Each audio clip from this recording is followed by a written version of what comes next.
All right, YouTube, I just picked up this Lenco L85 made in Switzerland gig here, and it's in absolutely like mediocre condition. Like the more I clean, the more I'm like, okay, this is just surface stuff. It looks pretty good. I'm not totally impressed, but the idea though on this, I did just a little bit of research, and these were supposed to be fairly high-end, audiophile grade turntables. Now this one was picked up at an estate sale, of course, and a friend of mine had purchased it for me. Well, for himself originally. He didn't know what he was going to do with it. Then it became for me because this thing is going to be a restoration project for whoever was going to get it, right? Ultimately me, and it looks like I'm actually going to potentially pass it off onto another person, and the more I clean it, the more I actually like it quite a bit. I use these diaper wipes. For some reason, diaper wipes just do an absolutely wonderful job of taking stuff off. You fill in the word there. Anyway, so I thought I would just film the initial go at trying to get it running again. So I'm not going to do any electrical work. You're going to see me with basically my rag, water. I only use water. I do not use any chemicals. The rubber on these things have already aged enough that you really want to avoid using anything that's going to irritate any of the pieces. I will say this one, actually the real reason I bought it was that it had a cartridge, and I had never seen the cartridge before, and it looked suspicious, and it turned out to be a Grace F9, and I had never had a Grace. Hey, it turns on. Yeah, that's good. There's a bonus right there. Let's see here, does it do really good? It's not a real super torquey motor, but anyway, so I was like, wow, a Grace cartridge. I had not had one before, and it's everything. And it had a ruined, absolutely annihilated stylus. So I did not buy a Grace stylus or their replacement, and so I just got like a Pioneer stylus that fits, and it worked, and it made really warm, very good, beautiful sounds. Okay, so this is cleaning up really nice. I like this. This is good. This will be a good, beautiful restoration project. That seems like a little loose. Oh, it looks like somebody, maybe. Nope, that's just the plastic wearing off. Yeah, so this is a different kind of head shell. I have not seen this kind. Interesting. All the plugs are there. I took the Grace off. We might put one on at the end of the video and test it out if we get it working. The real goal though on this one is to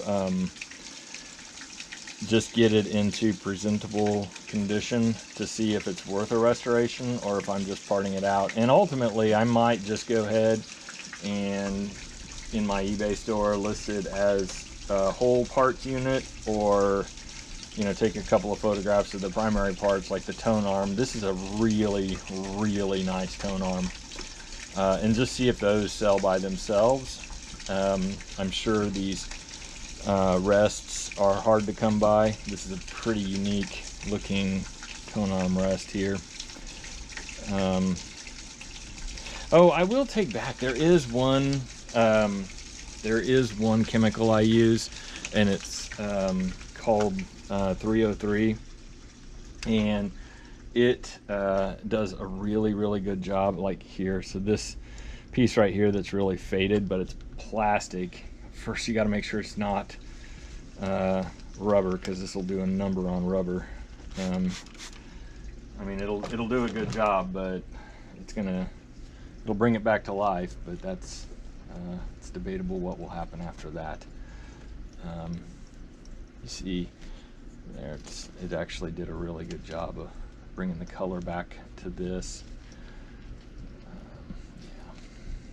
Yeah, that did very good. All right, you see, so if you have any pieces that are like looking aged, this is like a really good product for those, but I use it sparingly. Not a big fan of just slopping it everywhere. Anyway, so there we go. That's good. Heck, man, I actually, thinking about it, there we go. Are you gonna work? What are you doing there, buddy? Oh, that's interesting. So she locks out until she gets over here. Oh, and then she goes down. Okay, cool. So anyways, I don't even remember what I was saying. This is pretty cool stuff here. This is just interesting and a half. It's got little marks on here. I don't know what they denote. Interesting. Cool unit. All right, we're gonna go into ultra speed mode and we're gonna lift it up. Oh, one of the other things about this, dude, is obvious water. The springs here on this front corner especially, and over here, it looks like there's rust on them. This one is pretty rough. It's still got the original caps in it. That right there might be a concern. Those will need redone. And I believe it looks like, well, I don't want to go sticking my fingers in there because this silly thing is on. Yeah, whoever gets this is going to want to recap it. It's debatable on whether or not it's worth it, because like some of these, if it's going to the right person, they're actually worth quite a bit. But you got to find that right person. I would say, just judging by like, this dude is like freaking ridiculously heavy. Let me weigh it real quick.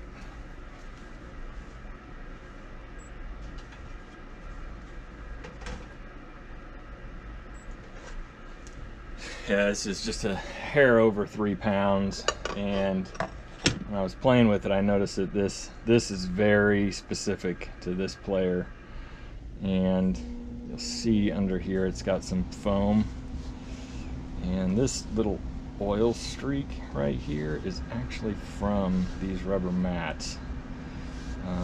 You'll see that on a lot of the older players, that the rubber mats will have a little bit of oil under them.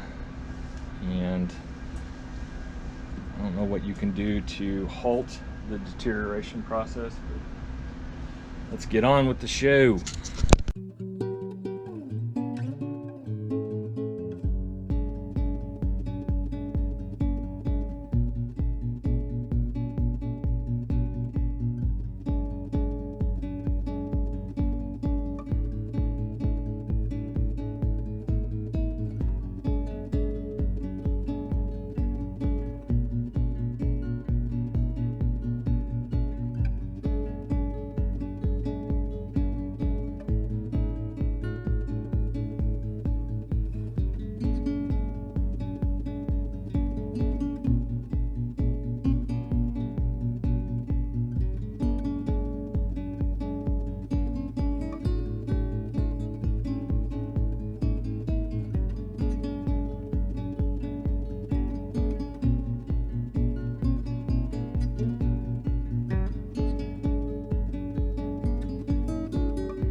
Okay, I hope that was fairly entertaining.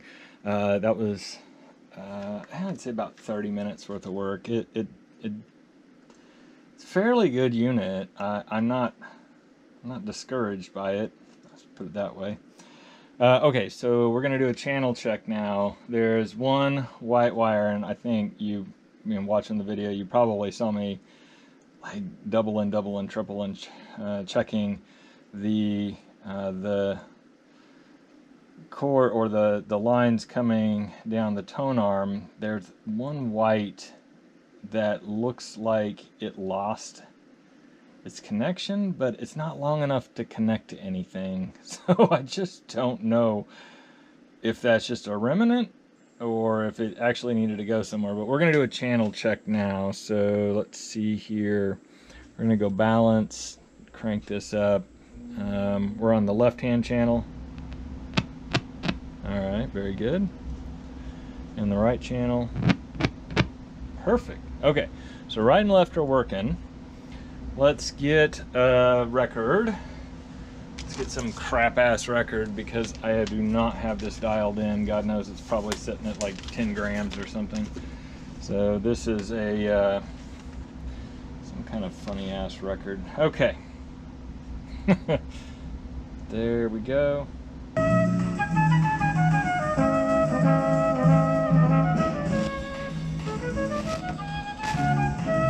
Well, I tell you what, that sounds halfway decent. Alright, so we came from completely, did not even want to turn on. We changed the RCAs, or the jacks, and we put a new ground on it. Then the only thing that's really left to do is this, I think is wired wrong. So it only works when you put it in the off position. So something's wired off there, wired wrong. Surprised. Oh, and then this thing is not working at all. It's like acting like it wants to. Like if you sit here and click it, it will move a little bit, I guess. It's not really impressing me. So it needs a little bit of work. I don't know. It might just be a matter of adjusting this. I don't know. I'm just not sure.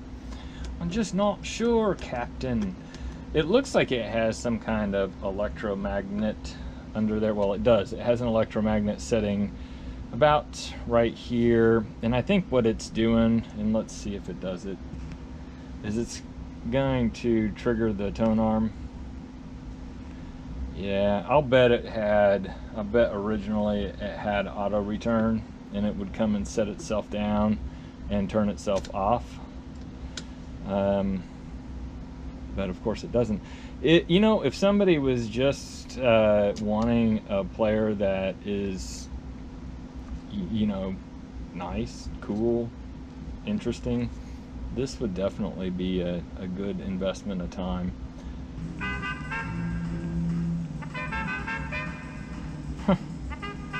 The sound is really good. I'm actually quite impressed.